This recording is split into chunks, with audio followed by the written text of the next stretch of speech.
feel like it was just a dream.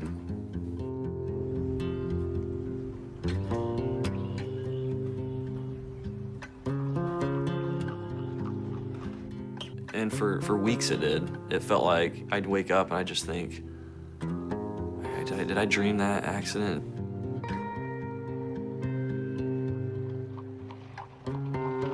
I'm just a guy, you know, I'm just a young guy, I got a wife, you know, a daughter on the way. I'm just a guy. This couldn't happen to me. That can't be real. You know, I had to have just dreamed that.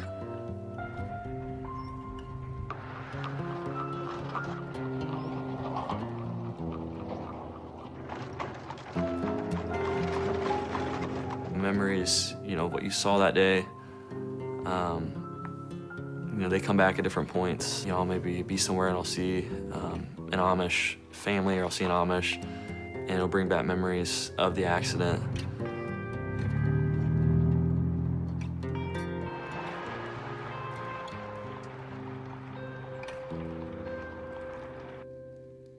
This was the last text message I sent before I caused an accident that killed 3 people.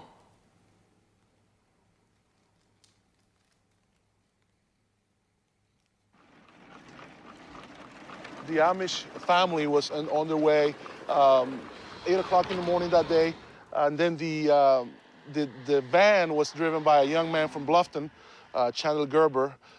He was on the way to a job.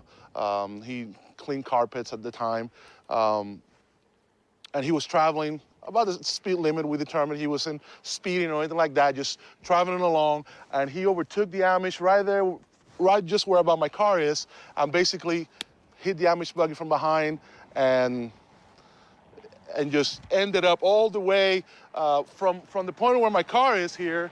It's about 400 feet, 430 feet where he ended up, where the van ended up. I was heading east, right into the sunrise, driving along. As I was driving, I was texting back and forth with my wife. I was texting, and I think I was reading a text back at the time of the accident, because I remember driving and like my head just snapped up when I saw, you know, the windshield just glass broke and screeching, and my head, you know, it happened in about a second. I mean, I had 1,000 thoughts going through my mind. As I started coming to a stop, I saw, you know, a body come down from off the top of the van.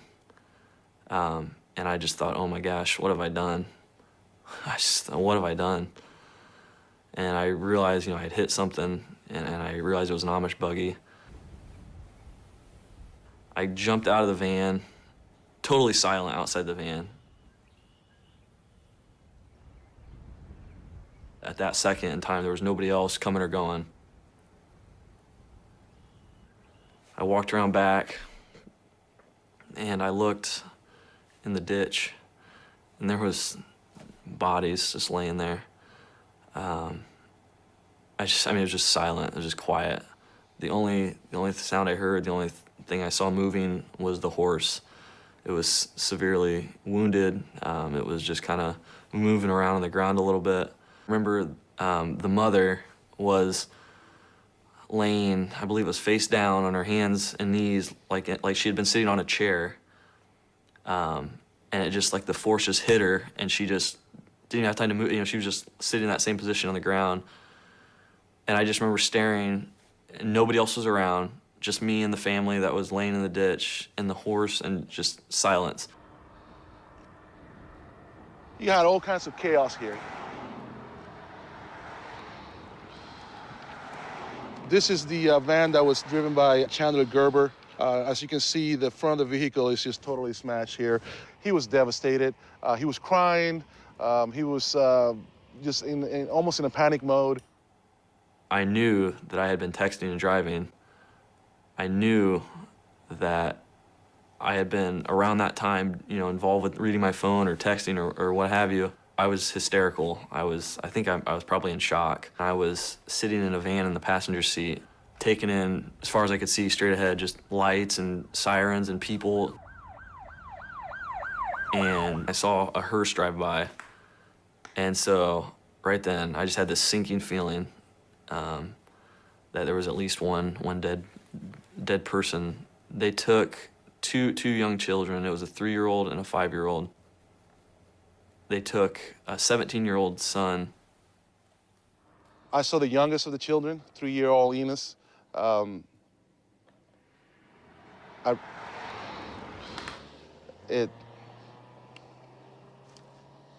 He was laying face down in the ditch, right here, just to our side, right behind, right in front of me here, actually. He looked like he was asleep until we rolled him over, and we saw all the injuries to his face, injuries to his legs, looked like they were both broken. It was very devastating.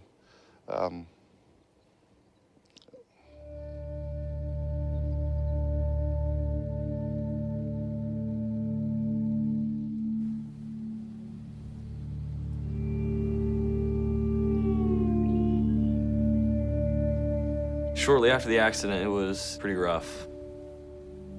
A lot of tears, a lot of, why did this happen?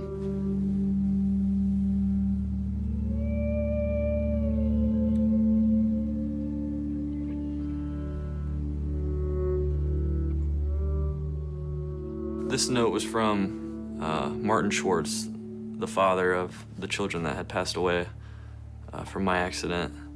It says, "Dear ones, trusting in God's ways, how does this find you? Hope all in good health and in good cheer. Around here, we're all on the go and try to make the best we can. I always wonder if we take enough time with our children. Wishing you the best with your little one in the unknown future. I think of you often. Keep looking up. God is always there. Sincerely, Martin and Mary Schwartz."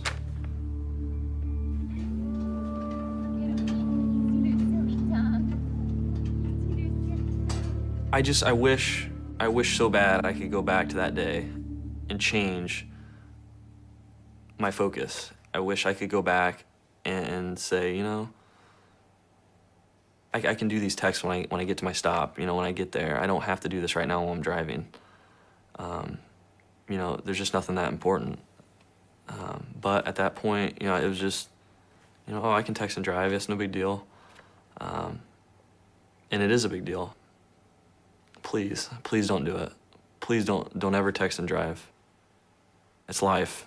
You get one chance and you live with the choices you make.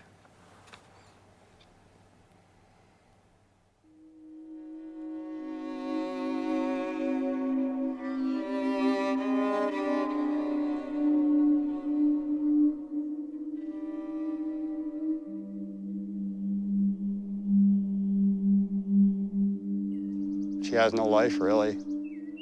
Her balance is off. Her arms don't work very well. She likes to watch the boats going up and down the river, and She's got double vision. She can't see very well. it's very hard for her. She cannot leave this yard. We put up a fence in her backyard so she wouldn't roll down the bank into the river.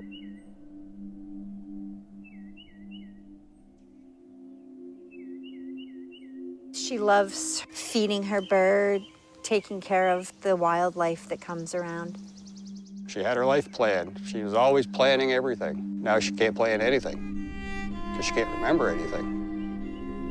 Debbie was very active, outgoing. She worked 60+ hours a week. She held a very good position, traveling all over the world, going to Istanbul, Turkey, traveling to France, and loving working for her job, and they love Debbie very, very much. Now she is dependent on everybody, myself, my brother, friends. She cannot go into the front of the yard by herself because her vision.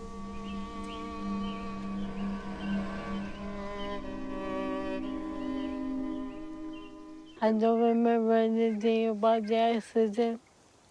From what I was told, I was bringing my leased dog for work for the last time and night before I went to bed.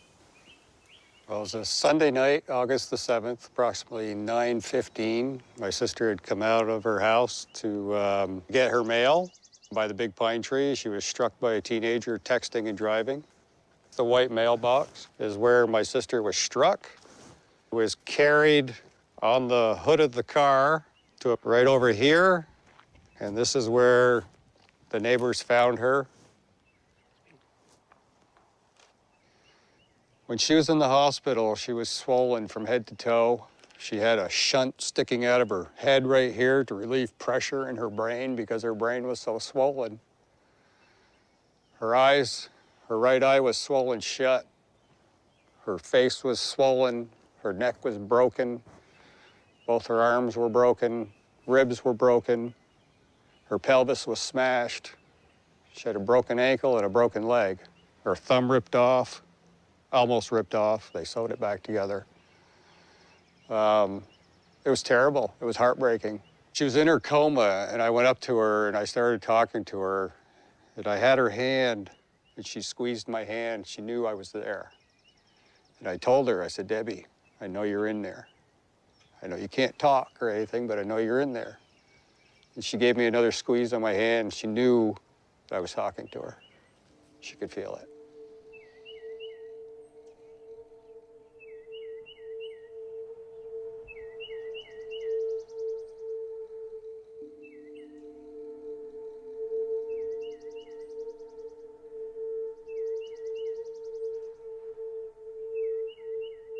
Her sentence was 30 days in jail. She's got 5 months of house arrest, 500 hours of community service, and that's about it. My sister doesn't want anything to do with her. She's too angry right now. And I don't think that anger is going to go away anytime soon. Charlie is the big chocolate lab right here. He was 11 years old when he was killed. Charlie was about 115 pounds. No, he was about 105. 105 pounds. Charlie was my best friend. He was so loving, so lovable. We're working on my sister, and somebody said, where's Debbie's dog? And that's when the search went out, and they found him over here in the trees. The mailbox had been knocked, the blue mailbox had been knocked down. We think that he was thrown through the air and knocked that mailbox down. He took the full force of the car. He laid on the side of the road. The neighbors told us, wagging his tail, while Debbie was being loaded up in the ambulance.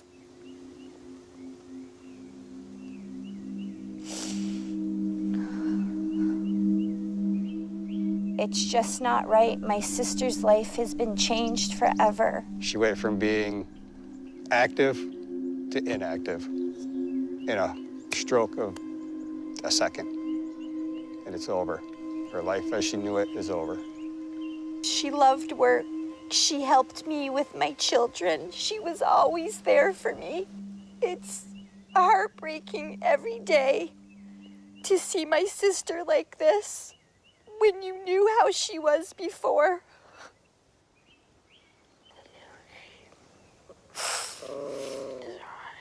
I know.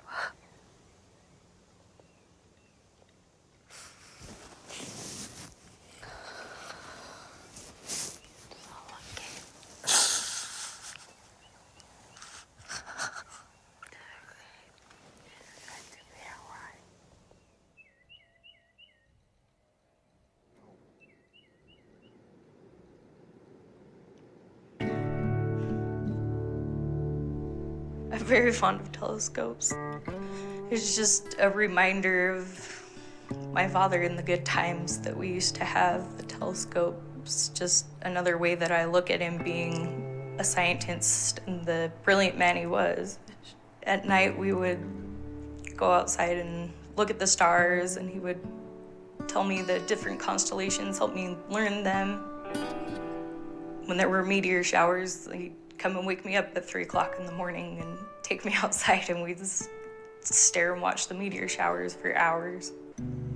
Just me and my dad outside, wrapped up in blankets.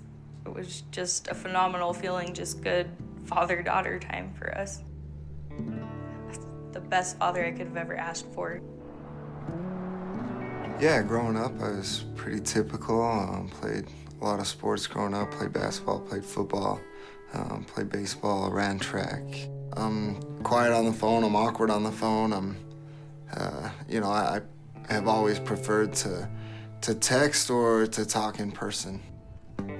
I'm a cowboy, I guess. And I'm a child of the mountains. I recently took a trip out on the prairie, and it was pretty, but I'm a child of the mountains, and I need mountains around me. Every morning I can get up and watch the sun come up over this mountain to the east. It's a beautiful mountain. And watch the sun go down in the west over another pretty mountain. And so I'm not much into technology. As a blacksmith, all your problems can be solved with a bigger hammer, more heat and a bigger hammer. And so I'm not much of a technology guy, and I never have liked texting, and since that day I've liked it even less. I text often, daily, keep in touch with friends and family. The car doing the texting was going this direction. The two Thicol engineers were heading out this way, and as they passed, they brushed each other, which spun the little blue car with the Thicol engineers, spun it around this way into the path of an oncoming pickup.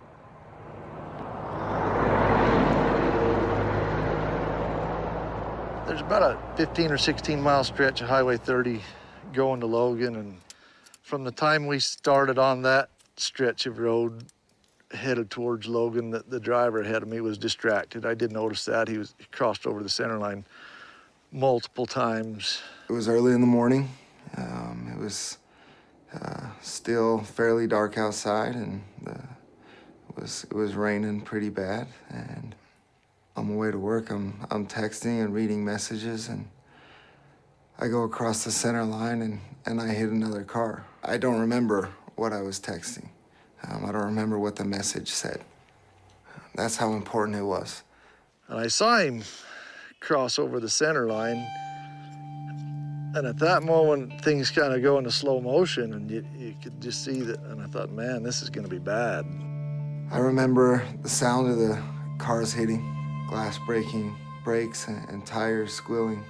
He just sideswiped it and sent it into a skid, and I had the definite recollection of thinking to myself that, I knew right then that I was going to collide with that car, and I just thought, oh, this is going to be bad. I knew right then and there, and the question in my mind was, how bad was it going to be? And my truck hit the passenger's side of the car and basically scooped the car up and carried it off into the ditch with us as we were, I had braked and was trying to get stopped and avoid it, and obviously I couldn't. My pickup went halfway through that car. I got out of my car, I ran back towards the accident, and there was a man on the phone. I heard him say that there were two men in the car that weren't breathing. The two people that were killed were inside the blue car. This other one shows what the car looked like after the accident.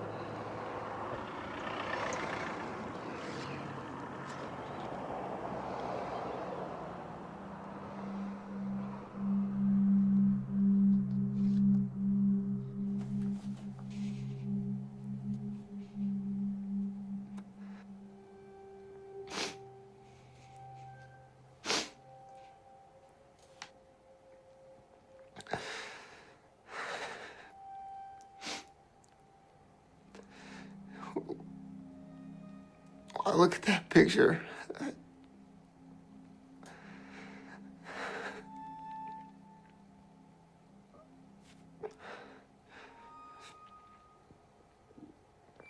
All I can think about is those families, those two men. And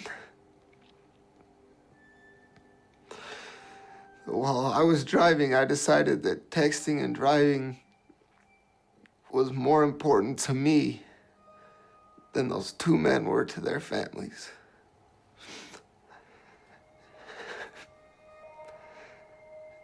And how selfish that was of me to make that decision, to text and drive.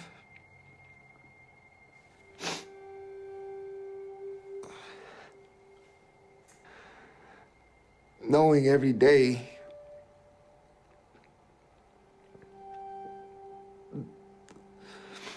that you killed 2 people is one of the hardest things that you could live with. I have night terrors all the time about my dad's car accident that come in waves of, it can be just me standing on the side of the freeway where it happened, just watching the accident happen and not being able to move. I can't go try and stop the accident from happening. I can't go see if my father's okay. I can't save my father. I'm just standing on the side of the road. I can't do anything. 2, I've been Reggie. This is the one texting while driving that hits the car. Just being the one that causes the accident. And 2, I've been the driver of the truck that T-boned my dad. Just sitting in the seat, just killing my own father. Ended up with some herniated discs in my back, and my knees took a pretty big beating in the dash, and you know how much of the damage to them was from the accident, I don't know, but horseshoeing's a very physical occupation. It's hard on your back anyway, and to suddenly end up with some herniated discs, you know, your life as a horseshoer's over.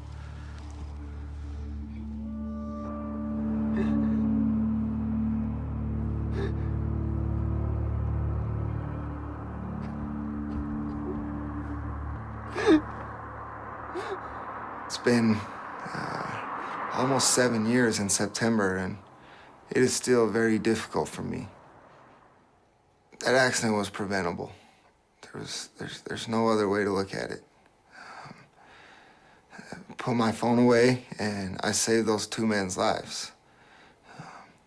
And it's that simple. It's that simple for me now, looking back. And when I speak to others, I share the same message. I say, now it's that easy for you going forward to save someone's life. You put the phone away when you drive, and you're safer behind the wheel, and everyone else is safer on the road around you. I want people to look at me and look at what I did and what I caused and say, I don't want to be that guy.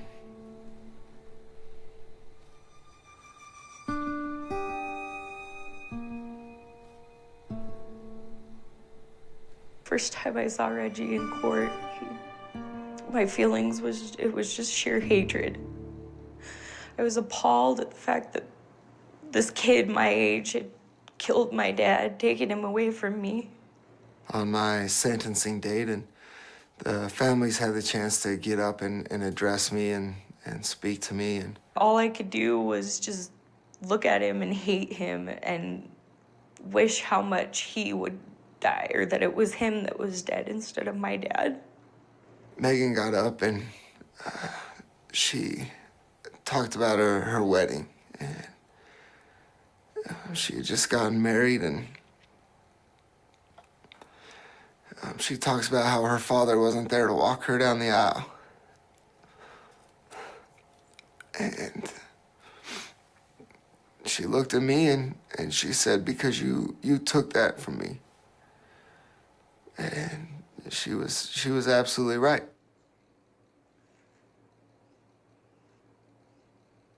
I would like to think that my dad is somewhere in the universe.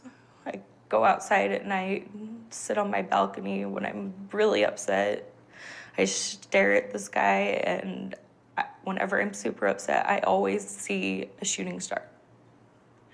And I like to think that that's my way, or my dad's way, of trying to communicate with me. I felt that my dad would not have wanted me to be mad at him for the rest of my life, and that I knew my dad had forgiven him.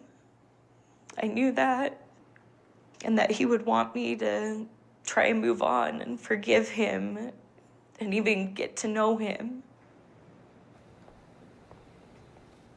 Forgiveness that's something that I see from Megan. I see that forgiveness. I feel it. I'm grateful for it. I reached out to Reggie to tell him, you know, I forgive you. My dad forgave you. I want to help you through your, you know, trying to make a difference in this whole thing.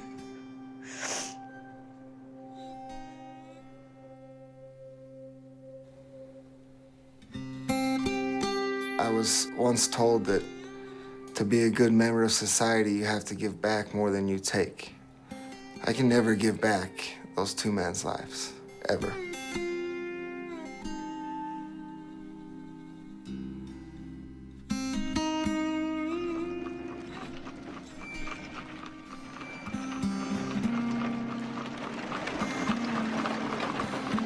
I would just like to say,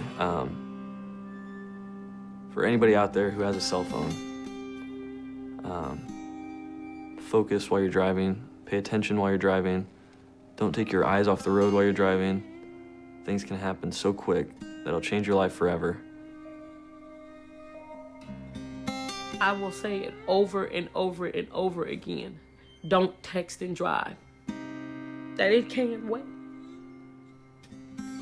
I would tell America to please don't text and drive. How many other people are going to have to be killed? How many other people are going to be left like my sister Debbie? It's just nuts. It's crazy, you know. I don't know why people don't want to talk to each other anyway.